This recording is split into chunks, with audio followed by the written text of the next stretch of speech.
peuvent faire des forages où ils veulent, ça c'est pas un problème, mais ils passeront toujours par la nappe phréatique. Ça c'est comme ça parce que la nappe phréatique elle est partout. Alors qu'est-ce que c'est la nappe phréatique? Il y a beaucoup de gens qui pensent que c'est un étang souterrain, que c'est un lac souterrain.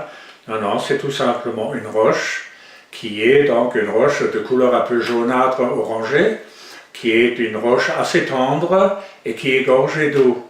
Et c'est ça la nappe phréatique.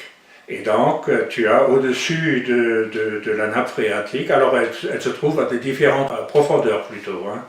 Et donc, tu as des endroits où tu peux avoir la nappe phréatique à 4 mètres, hein, et d'autres sont 80 ou 200 mètres. Hein, ça dépend après. Hein. Et donc, avant la nappe phréatique, il y a donc ce qu'on appelle ici chez nous la glaise, le muschelkalk. C'est la glaise jaune avec les plaques de calcaire. Et entre les plaques de calcaire, il y a déjà de l'eau qui circule. Et puis ensuite, en dessous du muschelkalk, tu as ensuite un autre terrain qui est le marne. C'est encore une fois une glaise, c'est la glaise qui est un peu gris verdâtre. Et ensuite, tu as le grès vosgien. Alors tout ça, ça dépend des profondeurs. Et après, tu as le grès vosgien, tu as la nappe phréatique. Donc, et après la nappe phréatique, tu as encore une fois une série de grès fins, mettre une petite couche, ça. Et ensuite, il y a le conglomérant de Holz. Voilà, une fois qu'on avait passé le conglomérant de Holz, pour nous, c'était la garantie qu'on était sorti de la nappe phréatique. À partir de ce moment-là, on posait notre tubage et on cimentait l'espace annulaire. Alors, cimenter l'espace annulaire, ça veut dire l'espace qu'il y a entre le tubage et le terrain. Alors, en général, c'était 4 cm tout autour du tubage. C'est ça qu'on appelle l'espace annulaire. Et c'était donc cimenté avec un laitier de ciment et où il y avait un produit dedans pour un durcisseur. Et puis ça c'était uniquement pour protéger la nappe phréatique. Ensuite on continuait, on attaquait le carottage. Et EGL, eux, ils font la même chose, sauf qu'ensuite ils continuent à forer au destructif, au tricone. Donc la bentonite, qu'est-ce que c'est? C'est tout simplement de l'argile séchée. Alors ça c'est neutre, il n'y a aucun problème, il n'y a aucun danger. Mais il y a un autre problème, c'est quand on fait un trou dans le jardin, il y a beaucoup de gens qui ont déjà constaté ça. Quand on fait un trou dans le jardin, très vite, à un moment donné, tu as de l'eau dans le trou. Et ça c'est tout simplement parce que le terrain il a une certaine pression. Et donc tu fais un trou, tu libères cette pression. Et donc le terrain, automatiquement la pression du terrain va pousser l'eau dans ce trou. Et c'est exactement la même chose qui arrive avec EGL quand ils font le forage. La pression du terrain va pousser l'eau dans ce trou. Et donc ils font plus que de la bentonite. Ils sont obligés de mettre un réducteur de filtrat. Alors là il y a déjà le premier produit chimique. Parce que la boue de forage, il y a une viscosité de 45, pour avoir une efficacité de remonter des cailloux qui sont broyés. Et, pardon. Et donc, si cette eau, elle vient polluer la boue de forage, la viscosité, elle va baisser, et ça, c'est pas bon. Donc, en permanence, ils sont obligés de rajouter donc, le réducteur de filtrat. Et comme le train de tige il tourne, la boue, elle tourne avec le train de tige à l'extérieur. Hein. C'est un peu le système de centrifuge. Hein. Et donc, il y a de la boue qui va se déposer, ce qui est le but de la manœuvre, qui va se déposer sur les parois du trou et qui va rendre le trou plus ou moins étanche. Mais à un moment donné, cette formation de boue qui va se coller sur les parois du trou, c'est ce qu'on appelle dans le jargon foreur le dépôt de keck. Et puis ça va devenir de plus en plus épais. Et donc ensuite, eh ben, pour réduire ça, il faut le réduire, sinon on n'arrive plus, quand on veut faire une manœuvre montante, on n'arrive plus à monter avec l'outil, le tricone, hein, ça reste coincé. Alors pour éliminer ça, eh ben, ils mettent encore dans leur boue un peu de soude caustique. Alors quand je dis un peu, ça peut être 1 ou 2 kilos par mètre cube de boue, hein, de soude caustique. Ça c'est le deuxième point de pollution. Voilà, donc ça c'était l'histoire un petit peu pour la nappe phréatique. Ensuite on continue. Donc on arrive dans les argiles, dans les argilites, c'est de l'argile toute rouge qui est très compacte, très solide, très dure. Hein. Et ça, cette argile-là, ça c'est la protection entre les eaux d'exor qui viennent donc du fond de la mine ou du fond du trou, hein, parce qu'il faut savoir que nous on est à 350 mètres ici dans la région, à 350 mètres au-dessus du niveau de la mer, hein, donc c'est pas énorme. Donc ça c'est la protection, en général c'est une couche qui fait quand même dans les 400 ou 500 mètres d'épais. Et donc c'est une roche qui est très dure, et par contre quand on fore là-dedans, elle a tendance, puisqu'on apporte du liquide, la boue de forage c'est liquide, hein, ça a tendance à gonfler. Et donc pour éviter que ça gonfle, parce que là il y a un autre risque, quand ça gonfle, le train de tige risque de coincer, donc on rajoute un produit pour neutraliser le terrain. Ça c'est encore un produit chimique.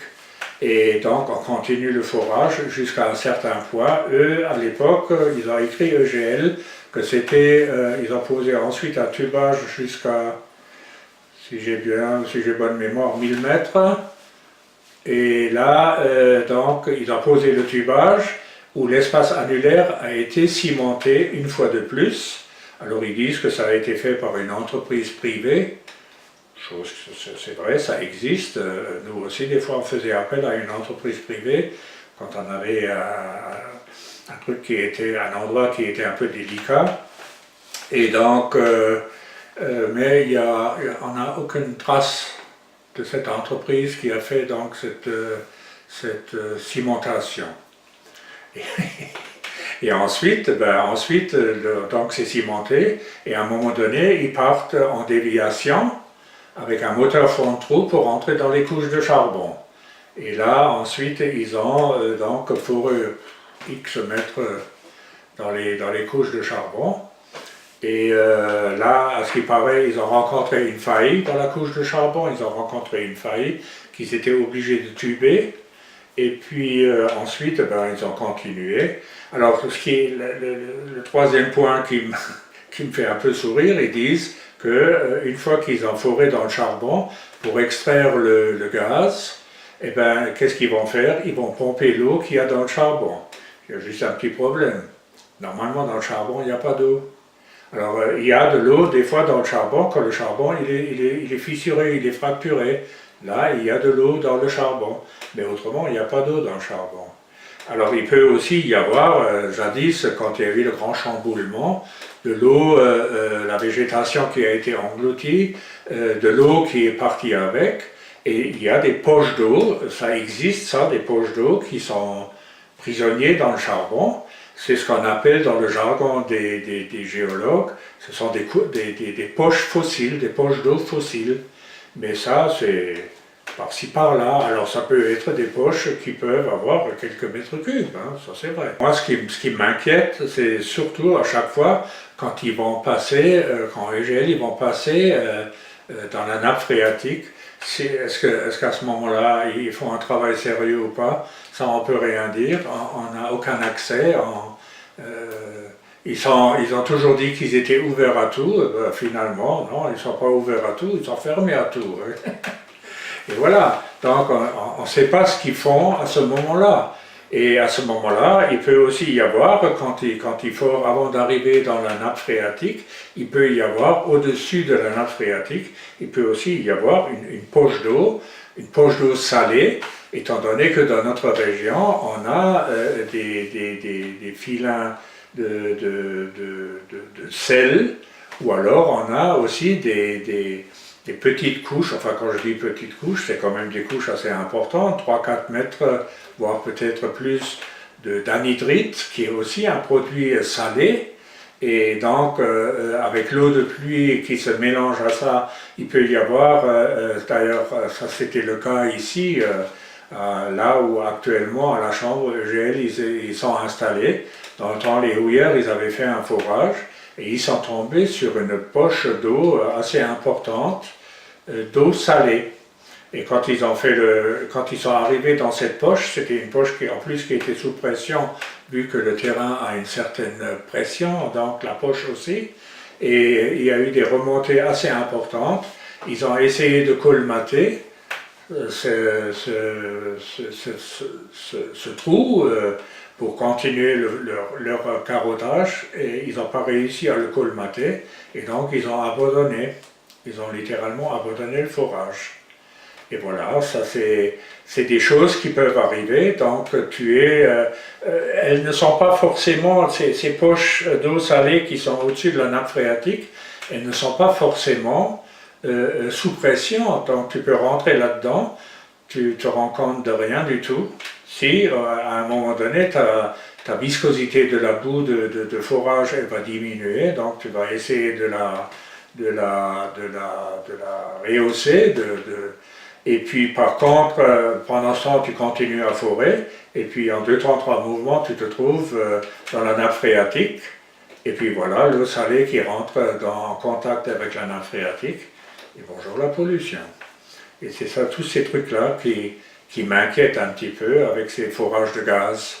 Ensuite, il y a un autre problème, le jour où ils vont exploiter donc de tout ce qui est vertical et tubé, donc logiquement, il n'y a aucun risque. Mais quand la mère nature, quand on a travaillé dans le forage, il y a une chose qu'on a appris, c'est que la mère nature, elle bouge tout le temps. Hein. Ça bouge tout le temps, et il y a des moments où elle nous montre que c'est elle qui est la plus forte. Hein.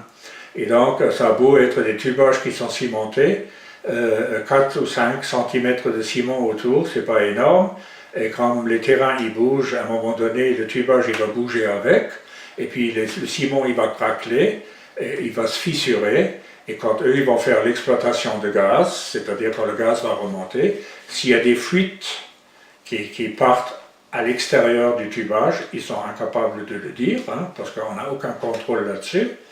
Et donc, à ce moment-là, il peut y avoir, une fois de plus, pollution avec le gaz dans la nappe phréatique. Voilà pourquoi je suis contre le forage de gaz.